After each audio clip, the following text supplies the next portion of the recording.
علي، احنا نشاهدك يعني اكثر اللاعبين بعملك الانساني، وكانت عندك سابقه بالكثير من الاعمال الانسانيه وخاصه بشهداء وجرحى ملعب الاسكندريه. اليوم نشاهدك بالمستشفى وتتنقل بين الجرحى وبين المحروقين وبين الناس. شفتك مع رقيه، يعني ايش تعني لك هاي البنيه اللي انت كنت؟ انا جيت مخصوص اكثر، جيت انه هاي البنيه رقيه، ايش تعني لك هاي البنيه؟ بصراحة أول شيء الله يشافيها إن شاء الله، لأنه بصراحة كسرت قلبي من أول يوم شفتها بالتلفزيون وشفتها يمكن بالفيسبوك. لذلك أنه قررت أنه أتعنى في سبيل أدور على هذه البنية. يمكن ساعدنا أكثر من بنايتين 3 بنايات وأنت كنت حاضر، يلا لقيناها الحمد لله والشكر. قدرت أوصل لهذه الطفلة هي وعائلتها. أنا شخصيا واعتقد بدون منية أنه هم متفضلين علي، لأنه قبلوا أنه أنا أتكفل بعلاجهم كلهم جميعا، وخاصة رقية اللي جيت متعني عليها بصراحة. أتمنى من رب العالمين أنه أقدر أرجعها مثل ما كانت هاي الطفلة البريئة اللي راح كل وجهها بالحرق.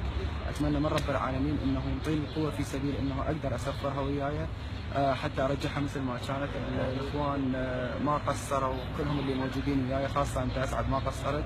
أتمنى من رب العالمين أنه نتحد كلنا ونقدر انه نوصل فد رساله للجميع انه الشعب العراقي بعد خلاص ما راح يقدر يسكت اكثر. رساله اتمنى توجه اللاعبين منتخباتنا الوطنيه اللي نتمنى ان يحذون حذوك ولو هم ما يقصروا ان شاء الله، لكن اتمنى توجه لهم رساله لان هم كلهم يشاهدون مواقعنا الرياضيه. اكيد هم الولد ما راح يقصرون، صدقني كل واحد وعنده ظروف. يعني كل لاعبين انا تواصلت وياهم شخصيا قالوا لي احنا حتى ما نقدر نوصل لانه بصراحه فاجعه كبيره جدا. اتمنى من رب العالمين انه يحفظهم، واعتقد انهم ما راح يقصرون لانه هذه مصلحه بلد، وهذا فد شيء بسيط ممكن انه نقدمه، انه ندعمهم معنويا، وبعدين اذا قدرنا والله متمكن علينا انه نساعدهم ماديا او نقدر انه نساعد الجرحى، هذا فد شيء بسيط ممكن نقدمه لهم.